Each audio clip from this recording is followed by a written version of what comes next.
미국 시카고에 아주 행복한 사람이 있었습니다. 이름은 스패포드라고 하는 사람인데 그는 유명한 변호사였고 유명한 대학 교수였습니다. 그에게는 아름다운 아내가 있었고 사랑하는 4명의 딸이 있었는데 그것을 큰 자랑으로 여기며 하루하루 삶을 살아갑니다.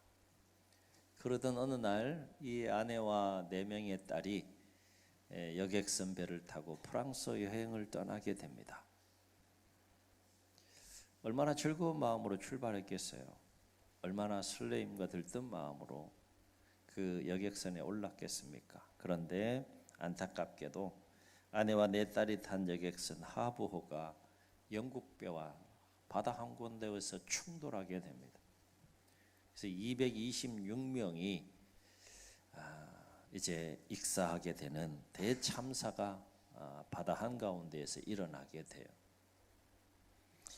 그로 인해 4딸은 모두 익사하고 가까스로 아내만 겨우 생명을 구하게 됩니다.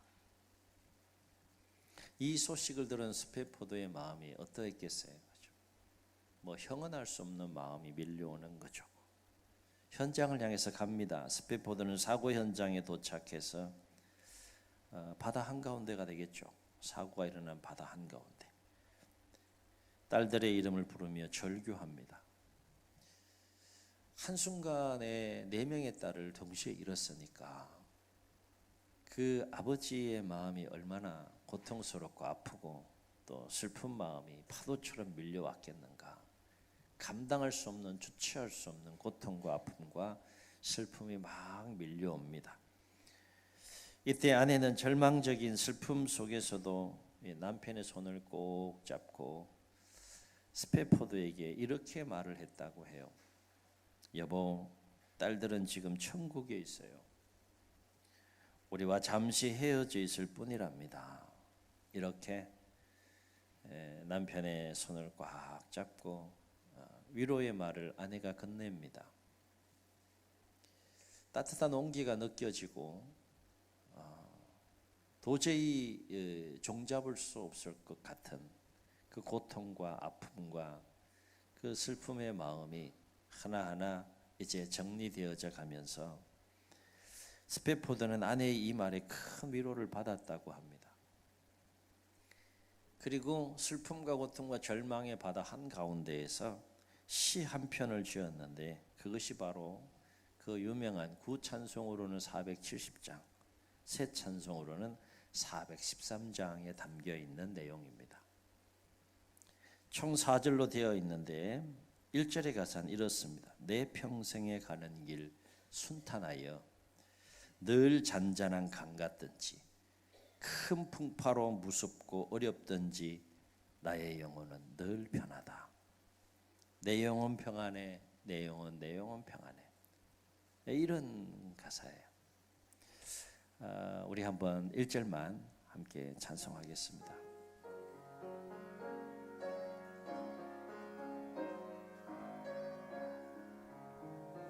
내 평생에 가는 길 순탄하여 늘 잔잔한 강 같든지 큰 풍파로 무섭고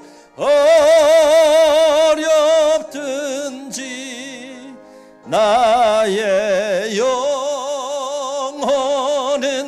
늘 편하다. 내 영혼 평안해. 내 영혼 평안해. 아멘. 찬송을 이렇게 부르면서 이 가사를 쓴 주인공의 아버지가 생각이 납니다. 저는 한 번도 만나보진 않았지만 조금이라도 그 마음을 좀 느낄 수 있을 것 같아요. 사람의 마음이 이렇게 아름답게 정리가 되고 사람의 마음이 이렇게 아름답게 회복되어질 수 있을까? 4명의 딸을 한꺼번에 잃어버린 어떻게 형언할 수 없는 그 아버지의 마음 속에 어떻게 이런 아름다운 그 찬송시가 나올 수 있었을까 생각해 보게 되면 여러분 그 힘이 어디서 나왔겠어요? 찬송에서 나온 거죠. 찬송에서. 아멘. 여러분 찬송의 능력을 믿습니까? 여러분 찬송하세요? 몇 분만 하시는 것 같아요. 유행가하고 어떻게 비교할 수 있겠어요? 노래방 가보셨어요?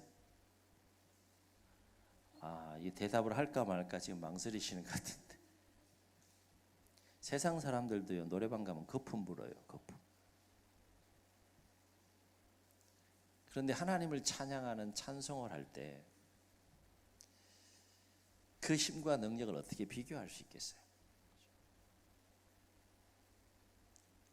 앞을 봐도 옆을 봐도 뒤를 봐도 사방을 둘러봐도 온통 흑암뿐이고 온통 아픔뿐이고 온통 고통뿐인 그 10년 가운데 하나님을 찬송하기 시작하니까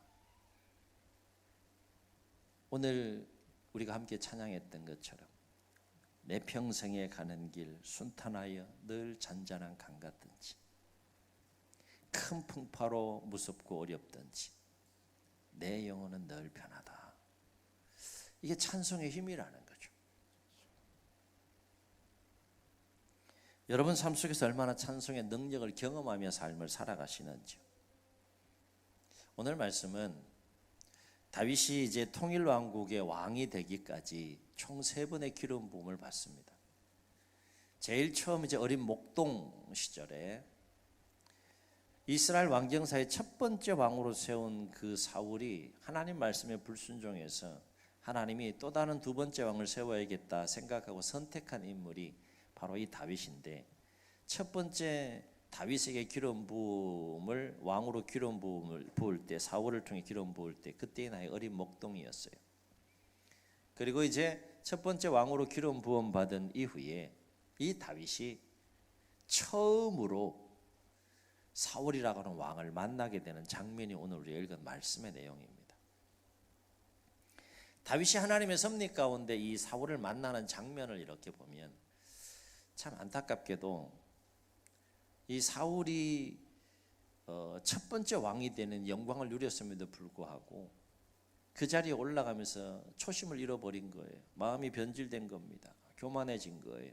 하나님의 말씀을 불순종하고 하나님을 무시하는 행동들을 함으로 하나님 마음에 내가 저 사울을 왕으로 세운 것을 내가 후회한다, 한탄한다, 그렇게 해서 하나님의 영이 사울에게서 떠났다라고 했어요. 그리고 하나님이 부르시는 악령이 그 사울을 사로잡게 해서 날마다 번뇌하게 하는 과정 속에, 그 과정 속에 어린 이 다윗이 기름 부음을 받게 되고 사울을 만나게 되는 모습을 보게 되죠. 여기 주목할 것은 악령도 하나님의 주권 아래에 있다는 거예요. 악한 영도 하나님의 주권 아래에서 활동한다는 거죠.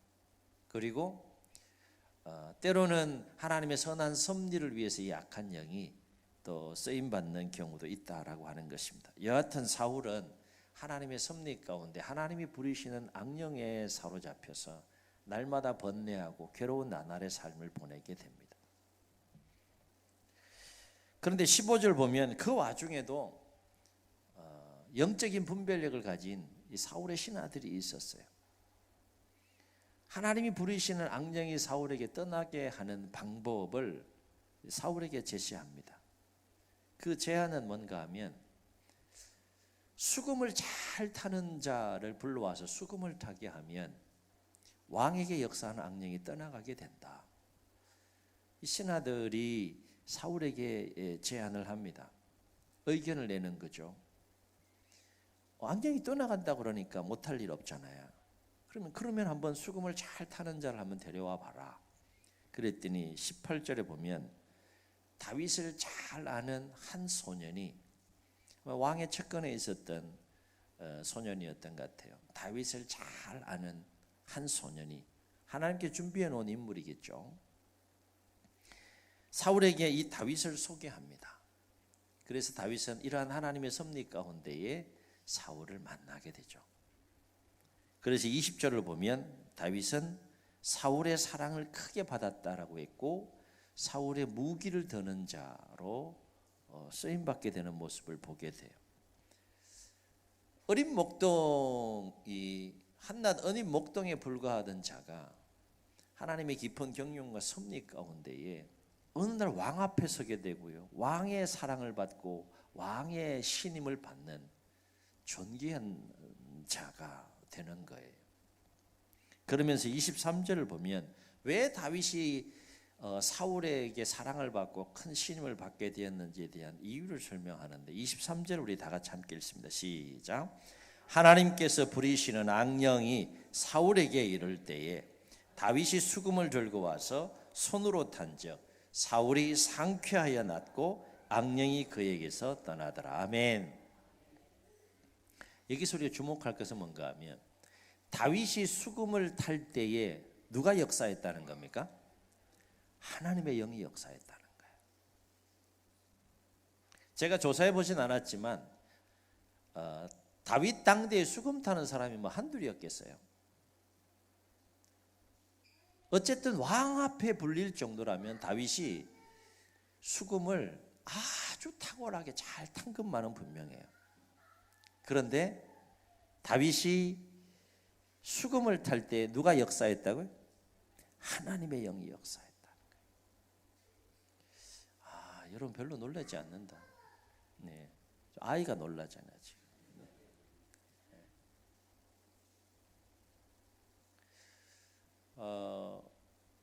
우리 시대에 뭐 기타로 한번 얘기를 들어보죠. 우리나라에 뭐 기타 연주자들이 얼마나 많아요, 그렇죠? 뭐 탁월한 연주자들이 너무너무 많죠. 근데 과연 그 기타를 연주할 때 하나님의 영이 역사하는 기타리스트라면 몇 명이 될까 생각해 보게 되는 거죠. 우리 또 이렇게 오케스트라가 매주 이렇게 귀하게 또 성가대와 함께 악기를 연주하고 또 함께 하나님께 찬양을 하는데 연주자들이 성가대와 함께 이렇게 연주할 때 하나님이 역사하신 은혜가 임하기를 주의는 축원합니다. 아멘. 어쨌든 다윗이 수금을 탈 때 하나님의 영이 역사했다 그랬어요. 다윗이 수금을 탔다는 것은 무엇을 의미하는가 하면 수금이라고 하는 악기를 통해서 하나님을 찬양했다는 거예요. 어떻게 알 수 있어요? 다윗이 수금을 탈 때 누가 역사했다고? 하나님이 역사했다는 것은 다윗이 수금을 통해 뭘 했다는 거예요? 하나님을 찬양했다는 거예요. 찬양했다. 그럴 때 하나님께서 다윗이 연주하는 그 연주를 들으시고 감동하십니다. 그리고 기뻐하시고 그리고 사울에게 놀라운 능력을 행하시는 것을 보게 돼요. 여기서 우리가 주목할 것은 뭔가 하면 찬송의 능력이 참으로 놀랍고 위대하다라고 하는 거예요. 아멘. 찬송에 뭐가요? 찬송의 능력이 있다는 거예요. 능력이. 다시요. 찬송은 그냥 소리가 아니에요. 찬송은 그냥 노래가 아니에요. 찬송에 뭐가 있다는 거예요? 능력이 있다는 거예요. 어떤 능력이 있다는 겁니까? 하나님의 영을 움직이는 능력이 있다는 거예요. 깨닫는 은혜가 있기를 주님 축원합니다. 다윗처럼 진정으로 하나님을 찬송하게 되면 하나님의 능력이 임한다는 거예요. 능력이. 찬송해야겠어요? 하지 말아야겠어요? 제 눈을 보세요. 2배로 커지잖아요. 지금. 그렇죠? 찬송해야겠어? 안 하겠어?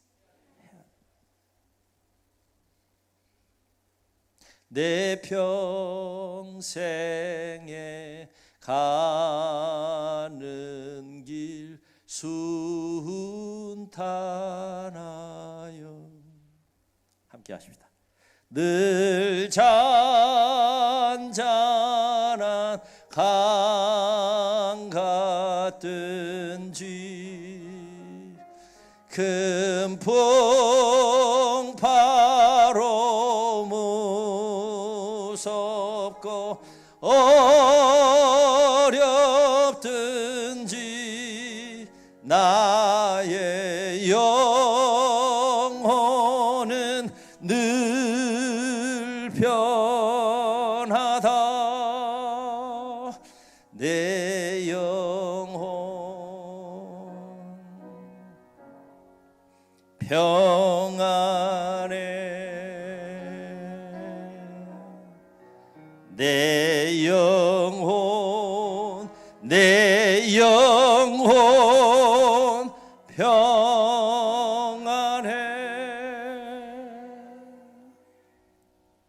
찬송하면 하나님이 기뻐하세요.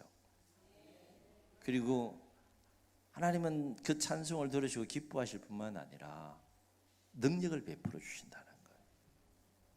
내 딸을 잃은 아버지의 마음속에 이런 아름다운 찬송시가 흘러나오게 만드는 힘이 찬송에서 나왔다. 찬송에서. 왜요? 찬송에 뭐가 있기 때문에? 능력이 있기 때문에. 한번 따라 하시겠습니다. 찬송에는 능력이 있다. 아멘.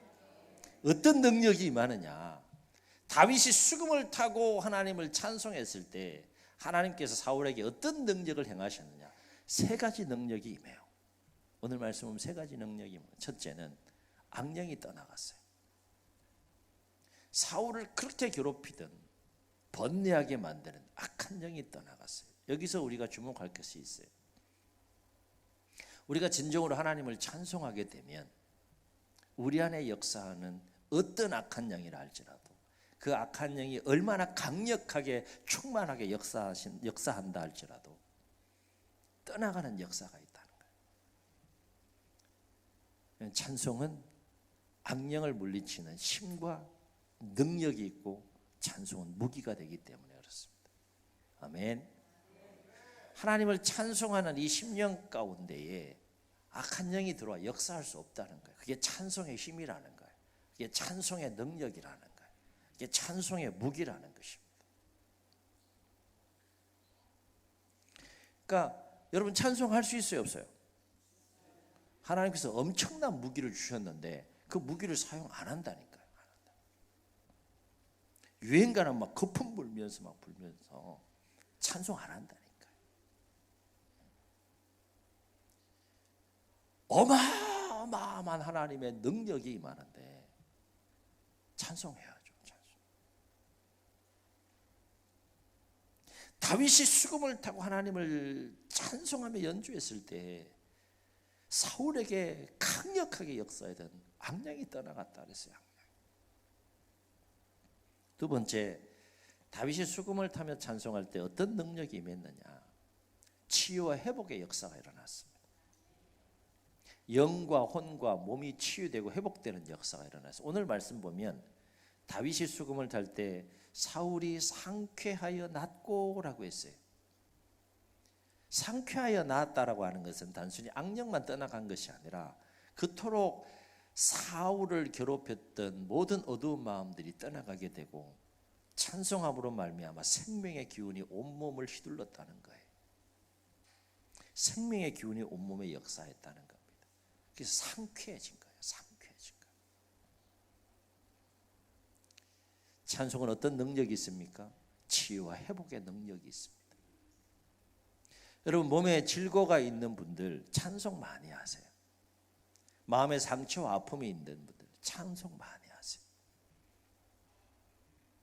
우울감이 많이 밀려오는 분들 찬송 많이 하세요. 잠언의 지혜자는 이렇게 얘기합니다. 마음의 즐거움은 양약이라도 심령의 근심은 뼈를 마르게 한다. 마음의 즐거움이 뭐겠어요? 성도의 마음의 즐거움이 뭐겠어요? 찬송하는 거예요. 찬송은 하나님이 주신 양약입니다. 이건 과학적으로도 증명이 되는 거예요. 찬송할 때 부정적인 마음이 여기 역사합니까? 어두운 마음이 역사합니까? 아니잖아요. 그럴 때 면역력이 생기게 되는 거고 생성되는 거고. 암에 걸린 분들은 그 NK 세포라고 내추럴 킬러라고 하는 NK 세포가 막 생성이 돼서 하나님이 주신 양약으로 치유하는 역사들이 막 일어나요. 꼭 제가 꼭 무슨 뭐 거짓말하는 사람인 것처럼 저를 그렇게 바라보는데 찬송하면 치유와 회복의 역사가 일어납니다.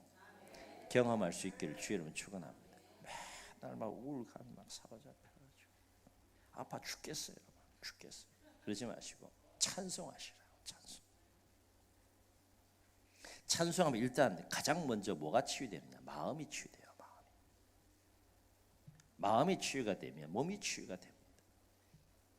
마음과 몸이 치유되면 삶이 치유되고 회복되는 거죠. 사람의 심령은 그 질병을 능히 이기려니와 심령이 상하면 누가 그것을 일으키겠느냐라고 얘기를 해요. 마음 하나 잘 잡심으로 말미암아서 놀라운 치유와 회복의 역사를 경험할 수 있다.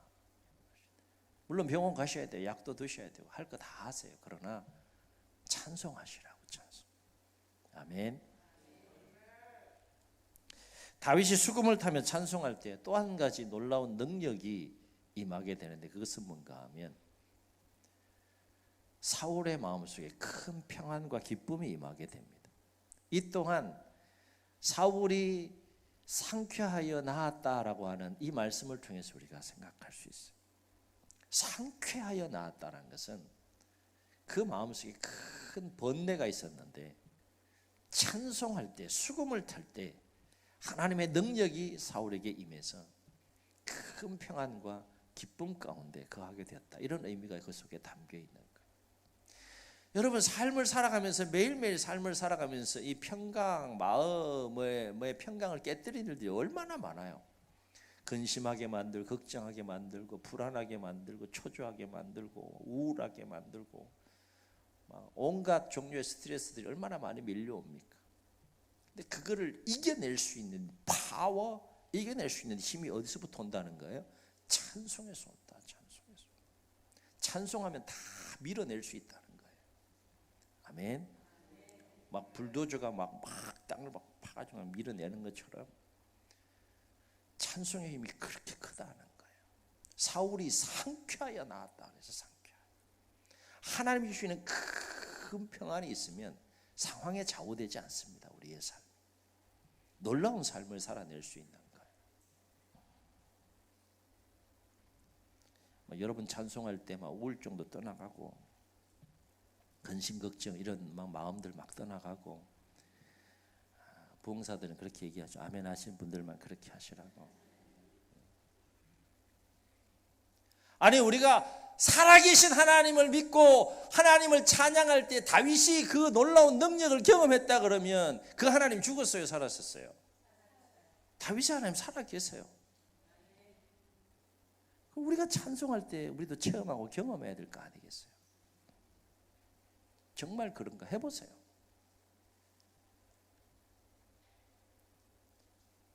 하나님이 여러분의 마음을 만지심을 반드시 체험하고 경험하게 될 줄로 믿습니다. 사랑하는 성도 여러분, 하나님은 진정으로 하나님의 백성들이 찬송할 때 그 찬송을 기뻐하세요. 그리고 그 찬송을 통하여 그 찬송을 사용하여 우리에게 큰 능력을 베풀어 주십니다. 여러분 얼마나 삶 속에서 하나님을 찬송하는 삶을 살아가고 계시는지요? 오늘 이야기의 주인공인 다윗은 시편 22편 3절에서 뭐라고 짤막하게 고백하며 노래하는가 하면 이렇게 고백하며 노래해요. 이스라엘의 찬송 중에 계시는 주여 주는 거룩하시니이다 그랬어요. 다시 들어보세요. 이스라엘의 찬송 중에 계시는 주여 주는 거룩하시니이다. 누가 고백했다고요? 다윗이 고백했어요. 고백이라는 건 뭐예요? 자기가 체험하지 않으면 할 수 없는 거예요. 다윗이 이렇게 고백할 수 있었던 이유가 뭡니까? 다윗은 찬송하는 삶을 늘 살은 거예요. 하나님을 찬송하는 삶이 일상인 거예요. 일상. 다윗의 입술과 다윗의 심령 가운데 늘 하나님을 찬송하는 마음이 있었던 거예요. 그러니까 뭘 경험하는 겁니까? 찬송 중에 다윗 가운데에 임자 역사하신 하나님을 다윗이 경험하는 거예요. 그래서 이렇게 고백하는 거죠. 이스라엘의 찬송 중에 계시는 주여, 이렇게 고백하는 겁니다.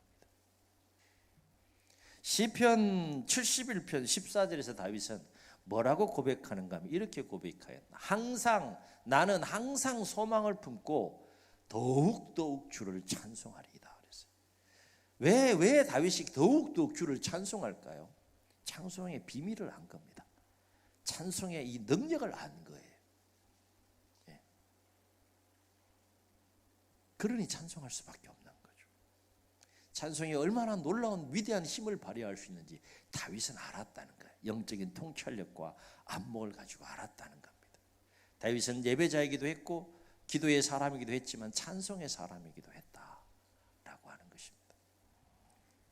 바로 앞에는 우리의 삶이 성전에 나와서 하나님을 찬송하는 것뿐만 아니라 우리의 모든 삶의 현장에서 다윗처럼 기쁨으로 하나님을 찬송하는 삶이 되시기를 주의 이름으로 축원합니다.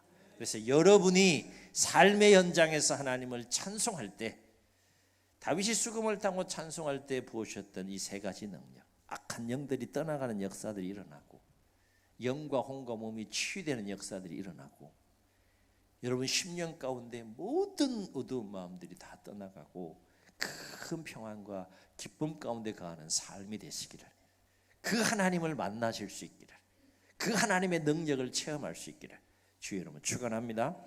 축원합니다. 우리 말씀을 기억하시면서 412장 우리 1절 찬송하고 통성으로 기도합니다.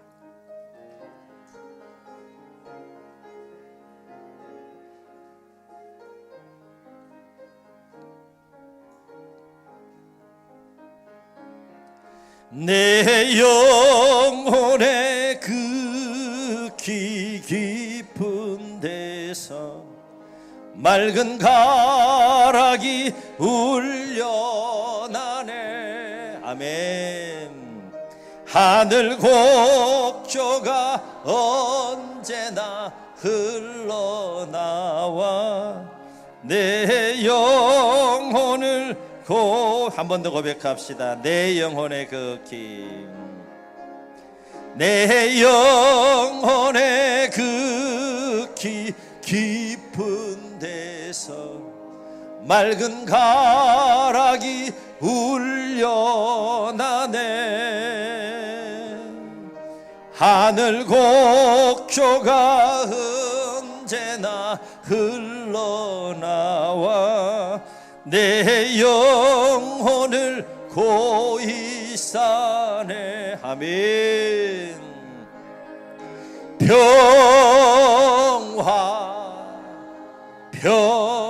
평화로다.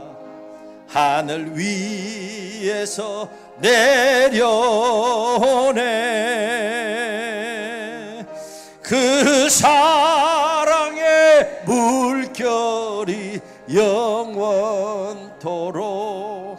내 영혼을 덮으. 평화로다.